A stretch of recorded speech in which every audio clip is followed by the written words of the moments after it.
This is The Convergence. All right, everybody, welcome back to another episode of the Convergence Podcast, where every week we talk about Web 3.0 and its convergence with sustainability and the marketplace in general. I'm excited today. I have Dr. Dave with me, Dr. Dave Utzke, right? Did I get it right? Yeah.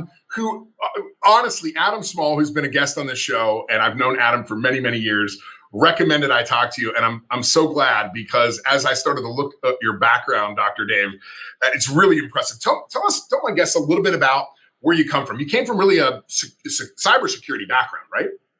Yeah, more or less. I started playing with digital currencies, specifically virtual currencies, back in the late 70s, early 80s. Wow. So then in the early 80s, I started my undergrad work, and I was going into financial economics, which ultimately led to my PhD in that area. But this grad student up at Berkeley was writing about things like invisible invisible signatures, or blind signatures, invisible payment systems, things like that. And it's like, I've got to get connected with this guy. And remember, early 80s, we're still dealing with ARPANET. We don't have an internet yet, right? Right. So yeah. This is early days of communication. But David Chaum was that individual, Dr. Chaum now. But I found the idea. I started coding in high school. Very unique situation. Grew up in an agricultural area, ranching, but I love technology. I love taking things apart, putting them back together, seeing how things work. And the financial system was clearly broken even back in the 80s. I haven't seen inflation rates like this since then. So we've got a broken financial system again. And sure it's do. like, we've got a cybersecurity problem, just like we did back then, because cyber criminals were stealing people's PII. And people talk about darknet markets like they're a new thing. Well, guess what? The first darknet market in 1973 existed between MIT students and Stanford students selling marijuana back and forth. So the deep web has been around for a very long time. Well, I got to tell you, Dr. Dave, I had one of the creators of Skycoin on here, and I was like, wow, this is. Yeah, I'm like, that's really, and he even showed us on the show. He created John McAfee's tattoo for his back that had the Skycoin on it, and I thought, wow, he was a really early innovator. He's probably 30. It was a little bit earlier than that. It sounds like I won't get started on because I was actually involved in his investigation and his indictment. So interesting. That kind of all leads up to all of this education knowledge in both the traditional financial economic system. My postdoctoral work, as I mentioned, my PhD's in financial economics. My postdoctoral work is in crypto economics and token economics at MIT. And I'm just very much a lifelong learner. So that's great. It's just, masters. And what are you working on now, Dr. Dave? I mean, what are the projects that you're involved in? I know we talked a little bit about in the financial markets. You've done investigations as well. Is that what are you doing in the market right now? Yeah. So I left the federal government, retired at the end of last year. So I'm retired military special operations, now retired federal law enforcement. And I started with MasterCard actually before I finally retired, started with them last quarter of 2021. So what I've mostly been working on is really just, I've been breaking down the DeFi space, sectoring it, looking at transaction volumes, which is obviously relevant to a traditional payment system. And it's been very enlightening to see some of the other services have been looking at, movement from centralized exchanges to decentralized exchanges. So CEXs versus, DEXs in the quote unquote DeFi space. And we can talk about that more if you want to. Yeah. But it's pretty fascinating to see when you take a look at just to kind of highlight in the month of May, there was nearly $350 trillion in transaction volume just in PEG tokens. So these $350 trillion, which is minuscule compared to the number of US dollars that move every day. Wow. Okay, you're educating me now. So like that sounds like a big number, but I get it. In relation to all the transactions in the world, right? The government would love to get their hands on that, right? Yeah, for sure. Why do you think they're spending so much time paying attention to this? Well, and I think that's why you're starting to see, the undercurrent of countries now starting behind the scenes to develop their own cryptocurrencies. Because they're recognizing that they might have to compete with themselves at some point. Well, I mean, yeah. So your reference to governments and cryptocurrencies, governments really don't like cryptocurrencies because the idea behind them is just more specifically distributed systems, and they like centralized. And so the retail CBDCs, central bank digital currencies that most countries are looking at are actually a virtual currency, not a cryptocurrency. And so a lot of people don't understand that nuance. And I've over the years provided briefings on retail CBDC architectures and shown them how the architectures of some of the research projects that are being done by various countries are not graphically related in any way to what they understand in the cryptocurrency space, because even in the cryptocurrency space you hear people referring to everything as crypto, which to people who have spent many years studying cryptography is kind of a mean term, a demeaning term,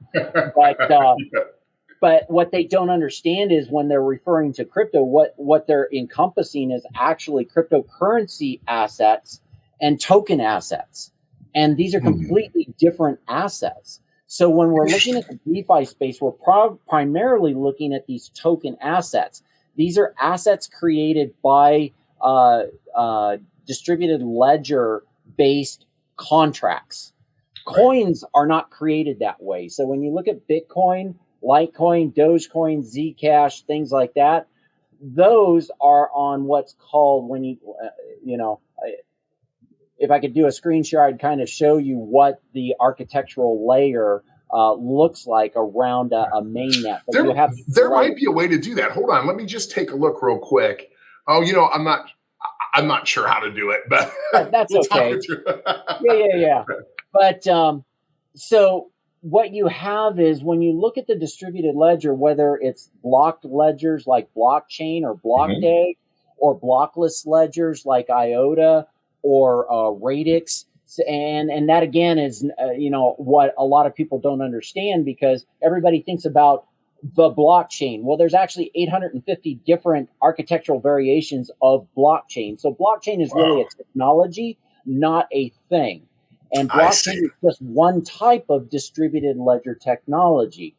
Now, of course, Bitcoin network and the Bitcoin blockchain adds this additional component of decentralization, which is really another term for democratization. And so you have a lot of evangelists that probably listen to your program that if it doesn't look like the Bitcoin blockchain, it can't be blockchain and it can't be distributed ledger technology. When in reality, when you take a look at distributed ledger and distributed being the key word here, Bitcoin is a type of technology that falls into that category. And blockchain, again, is a technology in and of itself, because there are blockchains that are more highly decentralized, and there are those that are far less decentralized, but they're all based in the distributed network of a common ledger, right? Does that kind of make sense? It does, actually, and I'm glad that I've recorded 15 or 20 episodes now, and I think you're the first person that's explained that, because I do think that from a lingo perspective, we tend to block all those things together, right? We tend to sort of think of them as one thing, but you are right. I mean, it's really more it's more a concept of Web 3.0 and all of these things existing in that, ethosphere versus it being one specific technology. Well, and even that, and you're absolutely right around the terminology that gets thrown around, because like, what is Web 3 versus Web 3.0 versus people? Yeah, great question. Yeah, people use the terminology, and I've got my metaverse architecture thing up behind me because I want to talk about that in a few minutes. Yeah. I also work in the XR space as a designer and things like that, and convergence of distributed ledger technology, AI, IoT, XR, and things like that.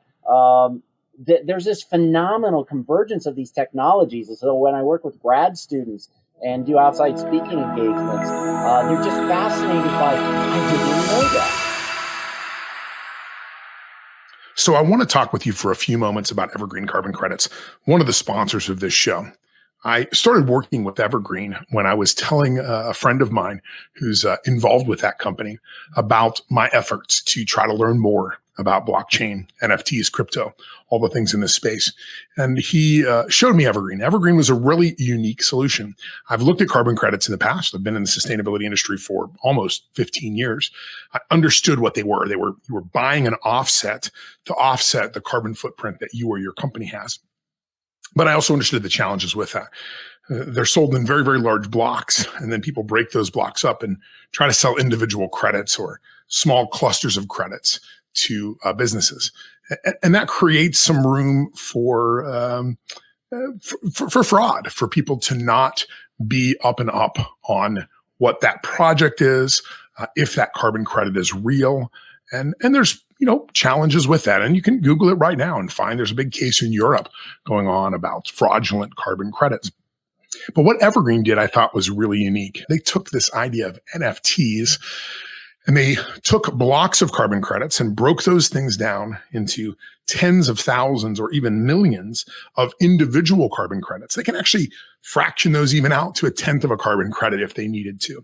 And they were able to then create a smart contract around that carbon credit so that you can track it back to its origin. You can find out what project it was associated with, but you are also guaranteed that the carbon credits you're getting from Evergreen are the real deal. You get that certificate, you get that certification that only the blockchain can do. So that's why it made sense for them to come on as a sponsor of this show. We're talking about all this new technology, and with new technology comes higher energy usages in some senses. And Evergreen is here to help offset that.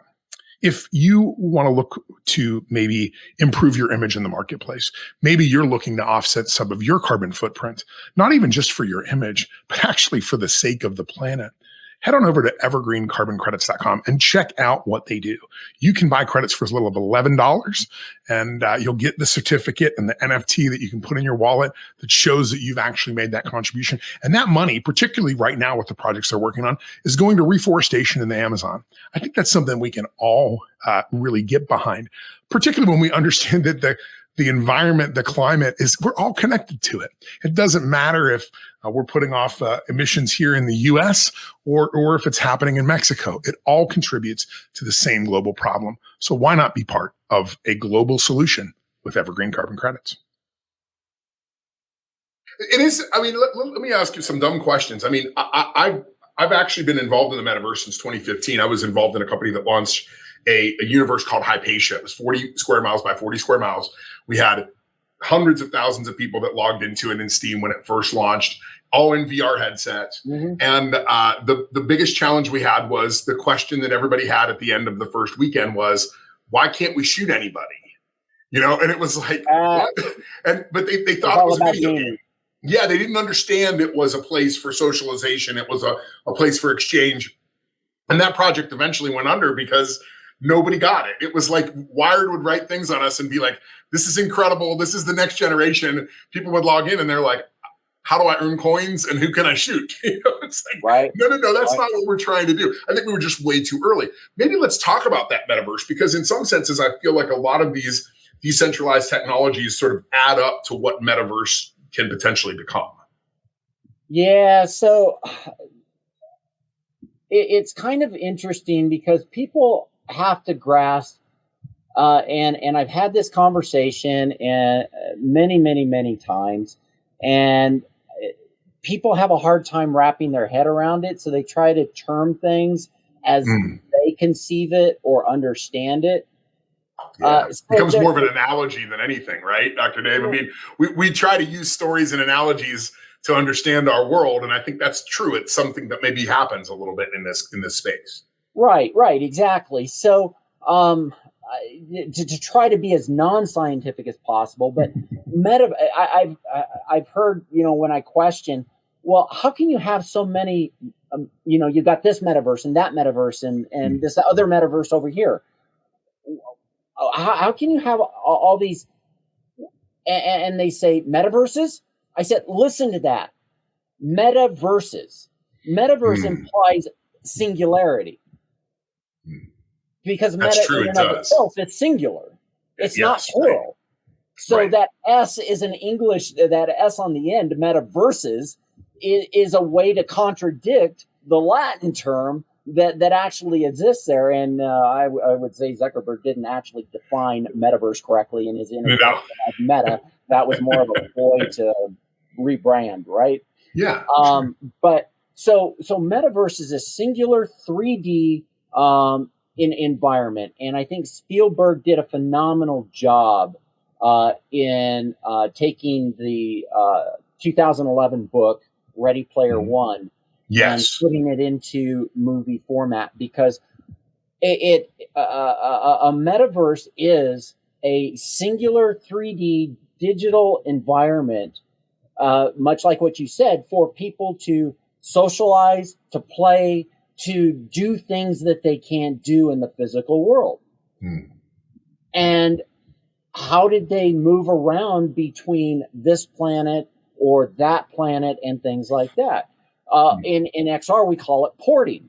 So they had portals to be able to move from each environment. We do not have that today. What we have is what's called the metaverse. And Marvel Comics, Disney, has actually gotten it right, because even Doctor Strange in the original movie was being introduced to the multiverse. Right. And the sequel, Doctor Strange and the Madness of the Multiverse, they understand that these do not exist cohesively and interoperatively. They actually have to create wormholes to go between these different dimensions. And that's in essence what we have in our VR space today. We have virtual realities. We don't have a metaverse. And so when we talk about Facebook's Meta Horizon, that is a virtual reality environment. When we I mean, I've got a 7-year-old and a 12-year-old, and I do a lot of experimenting with them. Mobile VR or not VR, mobile AR, augmented reality. Yes. They can do more things with my mobile device in creating AR than most adults that I know. And it's like they grasp it by doing. And when I ask people, how many of you have actually coded a simple blockchain? How many of you have coded a contract? How many of you have interfaced a contract to make a DApp? And that's what I do with grad students. We go through that coding process, because I can stand up there like our current SEC chairman at MIT and talk theoretically about things and sound really smart and not really know anything about the technology. And so and by the way, that's how I met Adam. We kind of converged at the university where I was teaching, and that guy's a phenomenal. He can hold his own. I had him at a little mini conference, and there was somebody there who is an expert in the space, and he was talking about something, and Adam was standing beside me and mumbling under his breath, and I leaned over, and he was literally in his speaking out loud, quoting a Supreme Court case that contradicted what the expert was up saying, and I was like, "That's Adam." I mean, he's a human computer. Yeah, no, and so Adam and I have been connected for several years. I would actually have him when I would get to the completion of the program. It was all about DApp, so interfacing the smart contract that we built in the previous course. We would take that and then interface it create a web interface for that DApp and would build that out as their project. And I would have him come in and talk about what he's done, so that they could see in real life you're getting real life instruction here. And you really are. Yeah.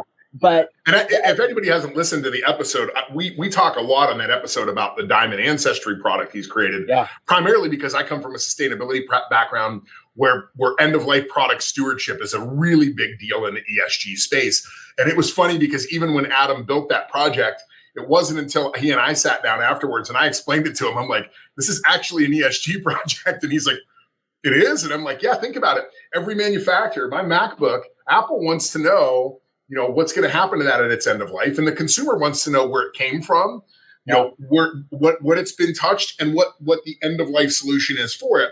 And with blockchain, you can do that. You don't just put something on the package that says, please recycle. You can technically give them the ancestry of that entire product. And you can show them into the future where it's going, how it's being reprocessed and reused. And I think it's a big deal for bigger manufacturers. So he and I have we've geeked out on this too. Yeah. So, and a lot of that comes from a lot of the early blockchain architecture that we were building out for fraud use cases, because you could put electronic tags, if there were electronic devices, MAC addresses, and things like that. So where you have significant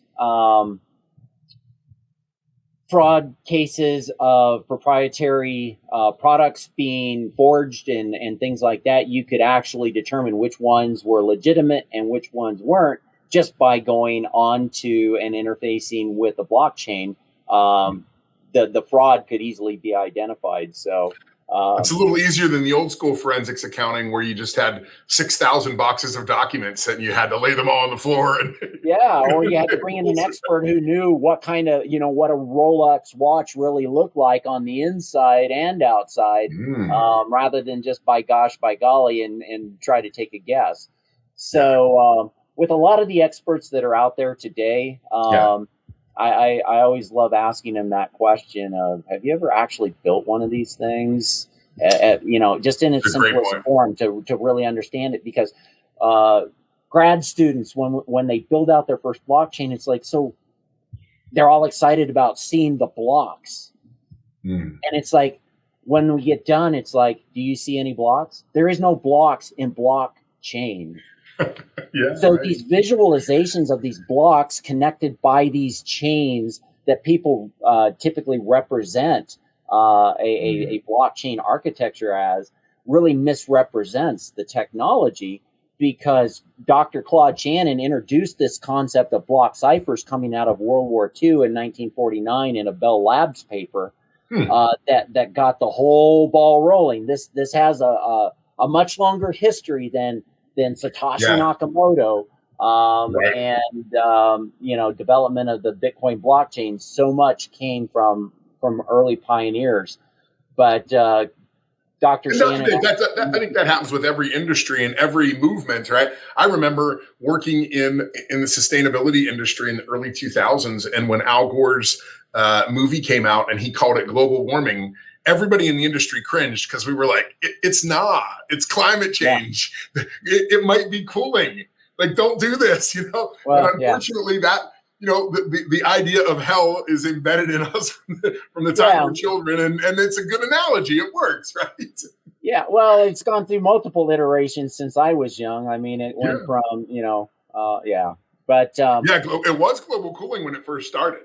That was the terminology. And that's where I was going to go. It was global cooling, and then it was global warming, and then it was green initiatives, and then it's morphed to climate change, and then nobody really knows what that means anymore, right? They really don't. So let's talk a little bit more about Metaverse, because you've got that in your background right there. So maybe let's talk about. As I'm listening to you, I'm watching that, and I'm thinking, okay, I'm starting to understand how this all comes together. Maybe let's talk about what Metaverse is, or Metaverse is. The multiverse is. Yeah.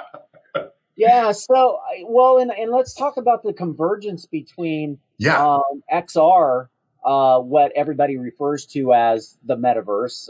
Again, They say the metaverse, but which one's the real metaverse? Is it Facebook Horizon?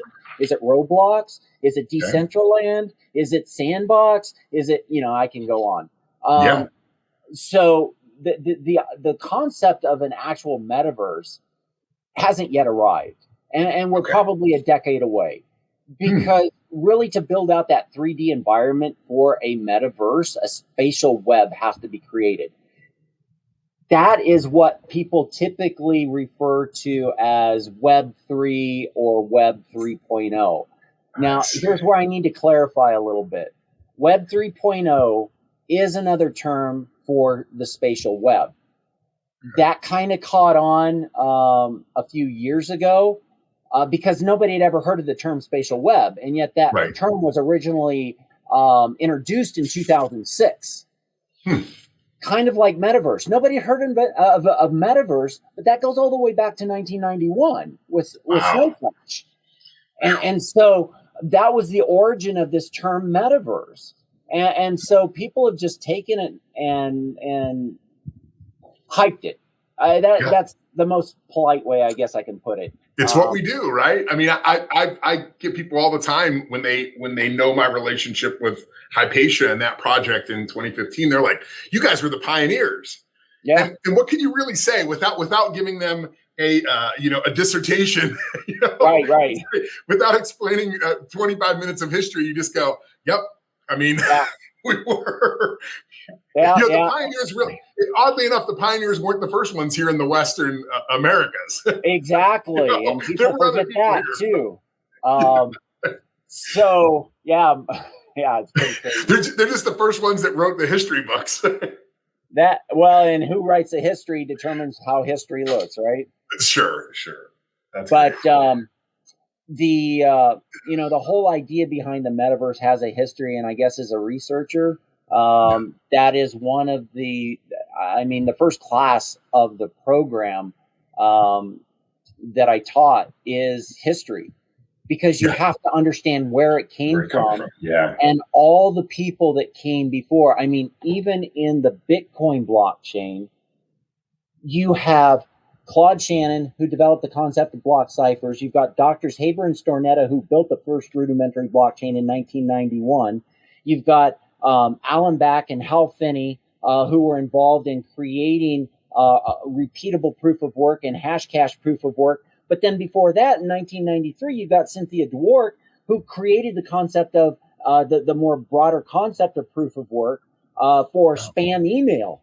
Okay, so we've got an internet that's new, and we're already being spammed. I think the spammers existed before the internet, isn't that? I mean, the cyber criminals certainly did. It's the chicken or the egg question. Exactly. The internet or the flashing banner ads on the pages. So I mean, you've got Claude Shannon, this guy who's into communications, and that's what he was doing for DoD, and that's how he came up with the block cipher concept. Was the Allies had no encrypted messaging system like the Germans. And with the Japanese, we used the Navajo. My mom's Native American, my dad's German. I'm a second generation American. And so, it's kind of interesting to weave all of that history into history. But the idea of Claude Shannon was being in communications, we can talk these messages together and encrypt them and send them to where they need to go. So that was the concept. But how do you do that? The transistor architecture that's used in cell phones today came from Claude Shannon. And many of those designs are still used today from 1949. So we are not so far from our history. I think that's true. But all these other components, so hashing algorithms, where do those come from? Those come from going back to the 70s with RSA from MIT, named after the three MIT researchers that created it. That's the first initial of their last names, RSA. And so we start this. So then we get to elliptic curve shortly after that. Well, ECDSA, elliptic curve digital signature algorithms, are what's used in the Bitcoin blockchain. Well, then how do we hash all of this up to a Merkle root? Well, Ralph Merkle in 1979 introduced the Merkle tree. He was a geneticist. So you look at all of our kids today are so math deficient. All of this technology is built in math. And I've not tested it, but my hypothesis is our kids and many of our adults today are so math deficient. That's why they have difficulty understanding how this particular technology works. Well, thank you again. And folks, thanks for turning into another episode. Heck, this is probably 2 episodes when we break it down of the Convergence. So until next time, I'm Derrick Mains, your host. Thanks for listening to The Convergence. If you want more information about the topics you've heard here today, reach out to us at theconvergencepodcast.com.